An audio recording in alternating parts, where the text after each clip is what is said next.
terjun tayuban abot lur ragate akeh lek ra pinter golek dhuwit rasa terjun ing tayuban monggo orang-orang lek ra sikap golek dhuwit rasa terjun ing tayuban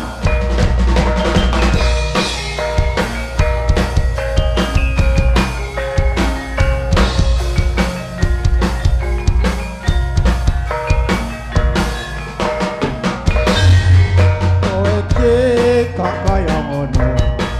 wong wedok kok arep rabi loro apa pancen jawane iki wis bubrah wong wedok ora tau ana omah saiki aku wis duda bojo gedhe gawa malu kanca ya wis kene aku ora gelo bojo ayu no umur ora dawa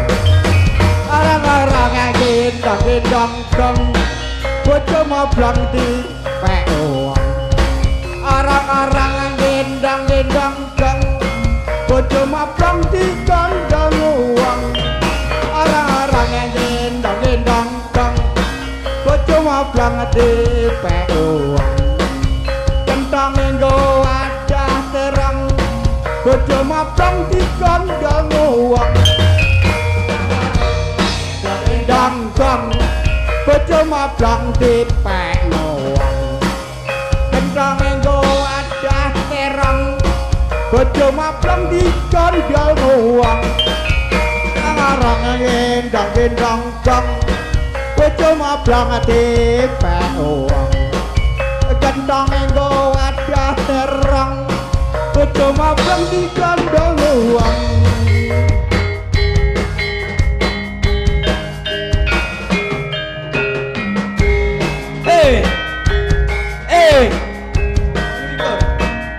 Bapak Sukani gendinge gondal gandul tanggalé 28 kacil derek ajeng-ajeng rawuh panjenengan sami wonten dalem Bapak Sukani balas saw abang ijo no prapatan apa di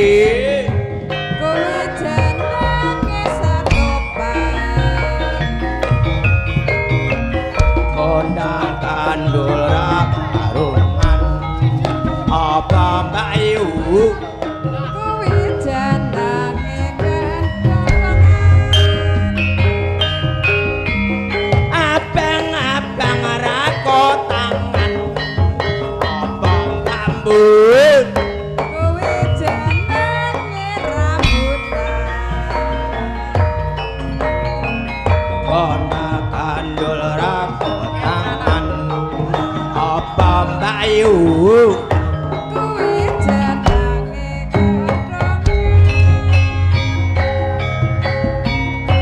konda gandul werna-werna ya dik ya iki jambu iki naka gandul pancen ya mas ana terang ana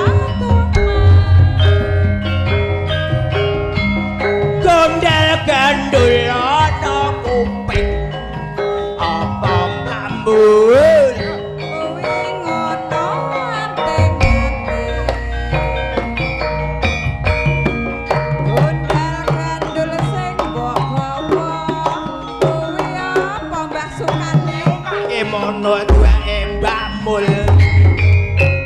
wis kumandangku orang sesaji pos baritane terdepan latar percaya Pak Soeharto kang dadi tatunggule Karang Rejo tulung agung kutane pawarta kang nyata rinake tumata pos temendak jroning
kowe dadi garwa mergo leren nang guguk asmara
Wakasane montang manting ragate ake aku dhewe kang kepenting patmu monggo Pak Suwandi marai kula tresna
Kios pindang akeh wong padha langganan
rahayu Lapa muda legenono Nami kula mas Musti kelaras Sampun danu ditinggal wong lanang Kula niki sirondo gantungan Pun pisahan nanging durung pegatan kurang ajar nduk bojomu kuwi duwe bojo ora tau dikeloni Cirondo rondo gantungan aku sagung ngenteni kowe pegatan Piting tresna mas saka kulino saya suwe serti saya tresno aku aja ngatingali lunga aku trimo sego jagung godhong telo ajar nduk bojomu kuwi bojo ora tau ditunggoni najan sira nduk rondo gantungan aku saguh ngenteni kowe pegatan Piting tresna mas saka kulino saya suwe aku saya tresno aku aja kok tinggali lunga aku trimo sego jagung godhong telo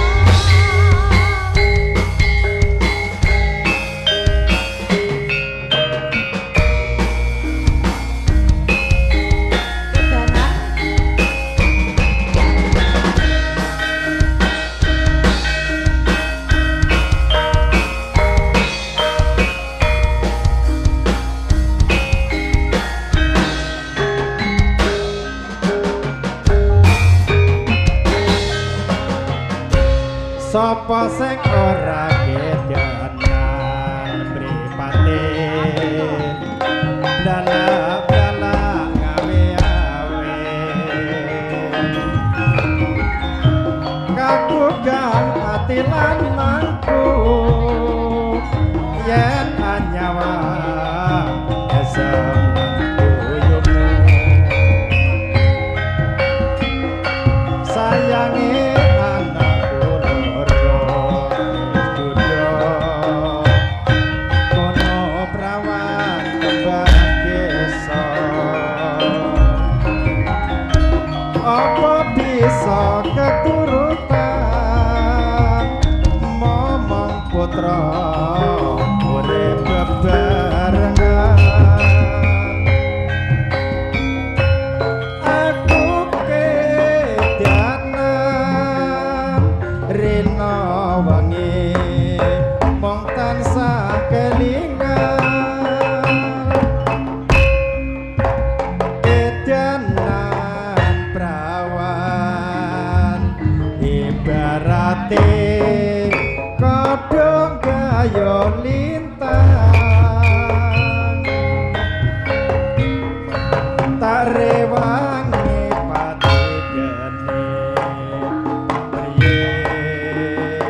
dadi sangenae Bapak Basuki arep rembulan padang atine Pripindak dosa bedina ora jumalang Bapak Timur Gisian wajine wis lunjur dalu kontring Soting ing bawana dadi singgung Sumeh Guyu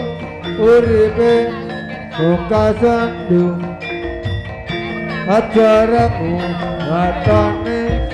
adorayu Japar yen aku mikir lelakon iki Basuki Bolo peputane mandi kangge somirai basunan rembulan padang atine Rek mergosa bendina ora jumelang Lukman wajine wis singsir dalu ing bawana Timur dadi singgung tanpa guyu uripe wong kasing duduhi ajaramu watone padha rayu Talib duduk Oke niki Pak Supri saking campur darat oke Monggo Pak Wijan alon-alon tuh enak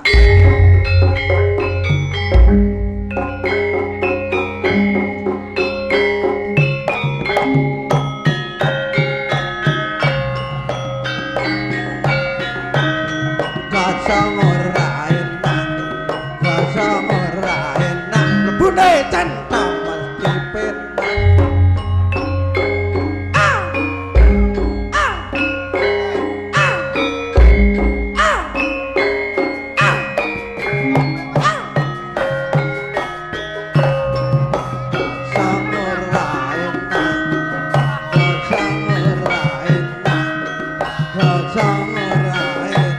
lebune centang mesti aja ngokro kaya sen kaloyo kowe kebanjur bodho aja ngokro kaya sen kaloyo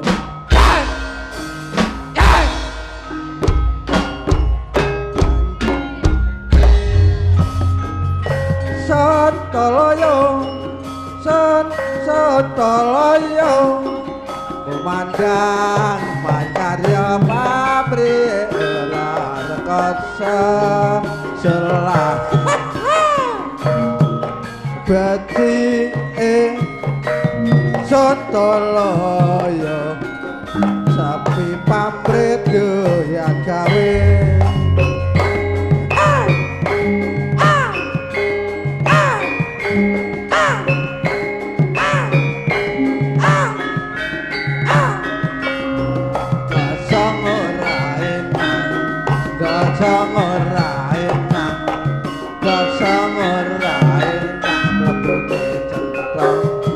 gayana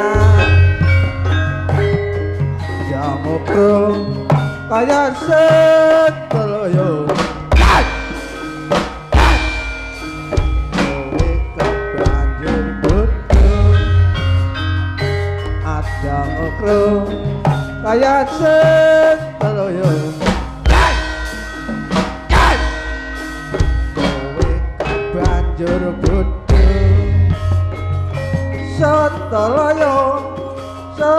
Sotoloyo Kumandang Macarya pabrik Rekot selah Beti Sotoloyo Sapi pabrik doyan gawe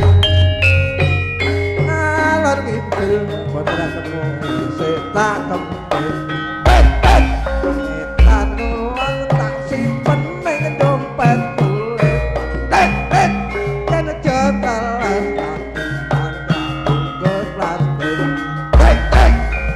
sliramu wanita sing paling cantik. Rek sapa wonge atine ora pengen jerit. Rek kowe ninggal tanpa pamit. Baik tak takokne wong pinter sing tuman kamit. Baik kowe lunga jarene timpangan jemit.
Mongsa mene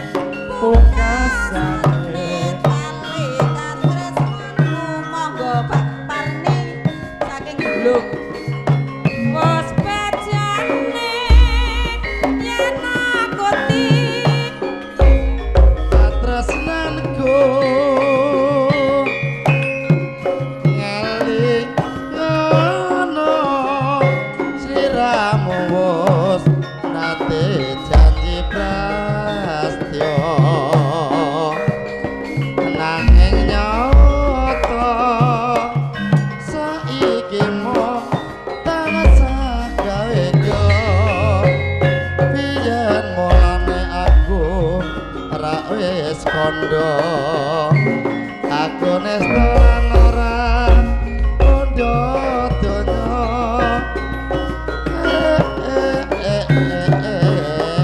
man yaktine mung kepranan barang kang durung kenyataan mbok ya eling saya suwe saya mondayasa aja citra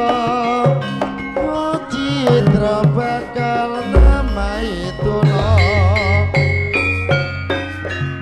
atiku bingung nganti ra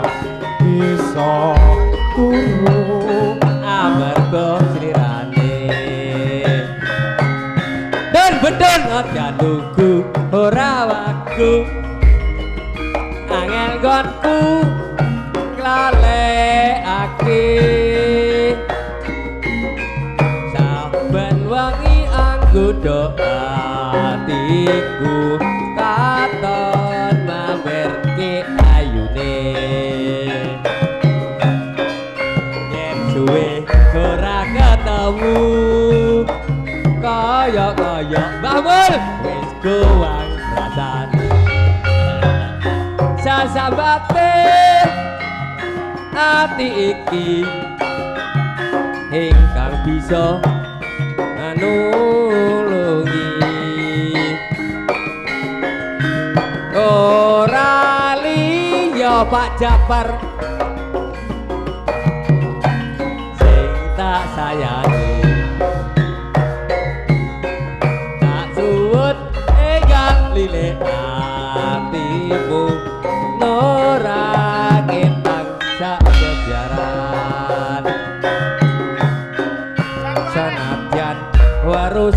lila wis dadi tambane kangenku. Ayo bedon, nyanyi don bedon.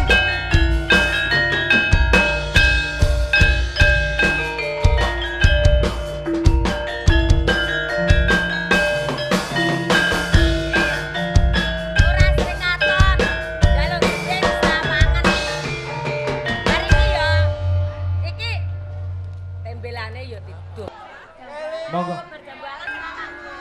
Kelingan manis sesemu.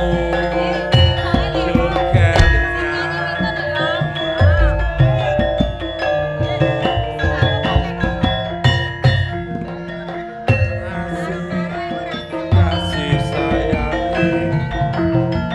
karep atiku lakon dadi bojo.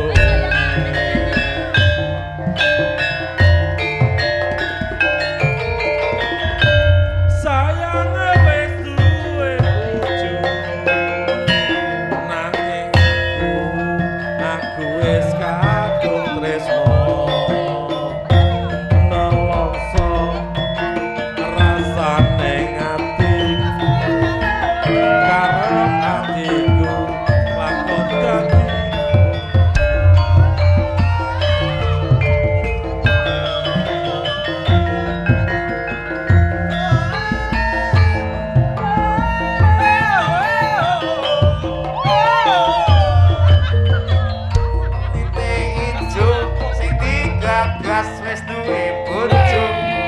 Ada gula, ada semut. durung rondo aja dirabuk.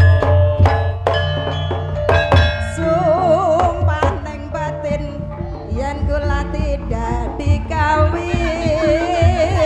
nekate ngati ora bakal lulu ganti.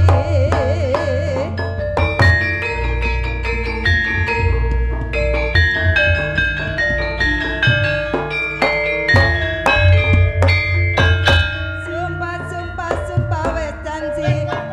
arep sehidup semati seneng lan sedih bareng-bareng dilakoni. Walaste manis rasane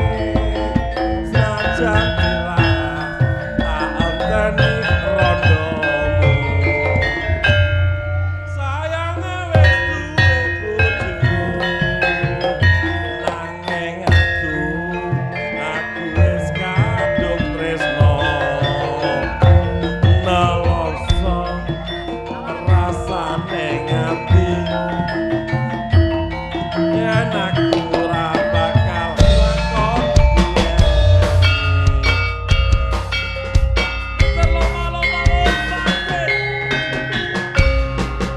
Monggo dumitun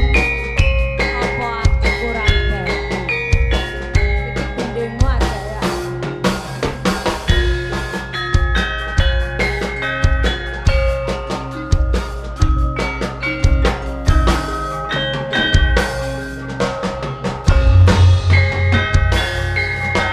Apa aku kurang gati?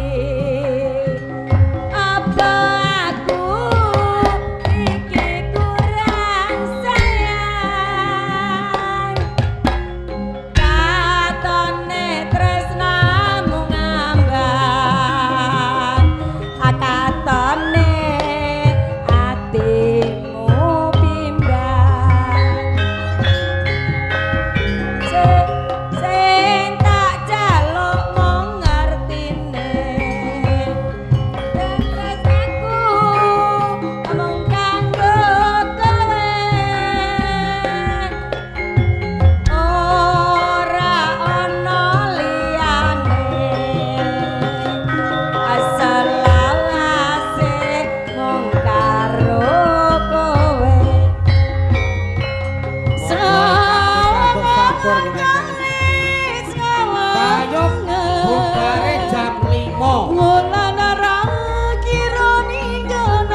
langite kaya adikku ning kowe kaya sayangku ning kowe selawase mong karo kowe ayo ton iya ya sei marco larat sei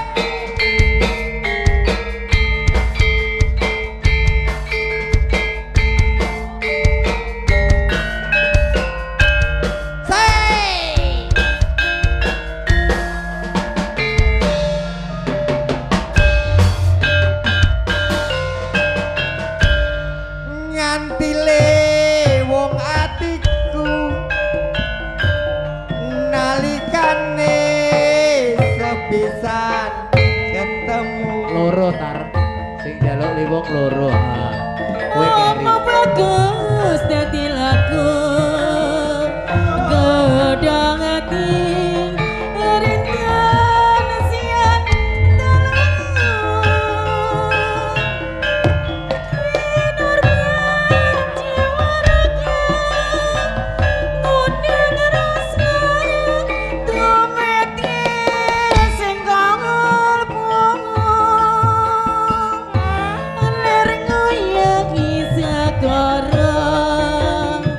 ada tanah bisa ngeluluki hatiku suwe kan kenantiani lewangin kaya kita itu jambi omok yang hati sawiji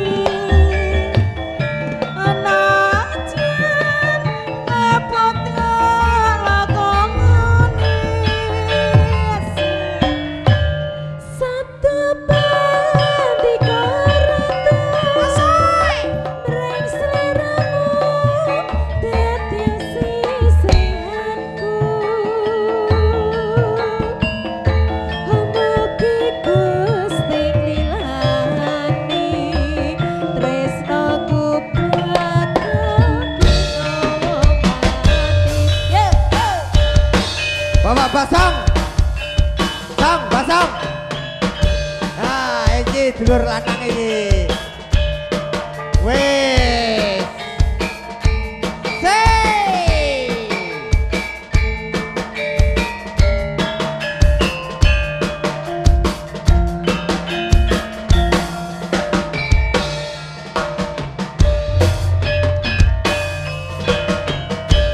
dadi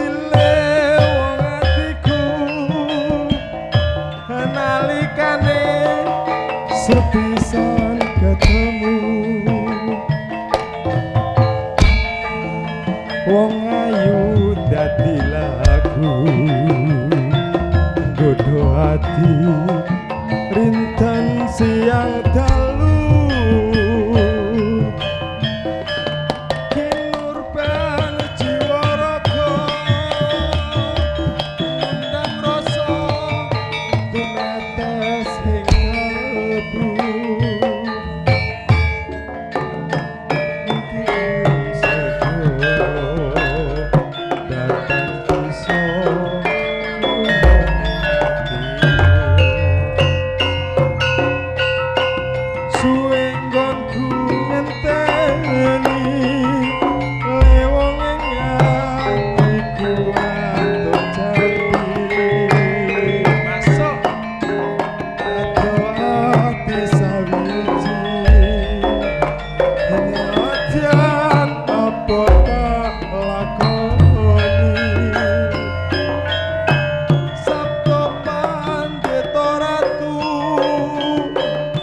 Sri Ramu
tumben lapo tresno lan sabaya pati wirat moyo putra dira abang lampun alabuh nagari asrimu datang raito kang rinakya kadange pribadi wirat moyo putra dira walawe adipati katresnane wirat moyo mangsa pati nalikane kuni kapupuh ing madya langga barang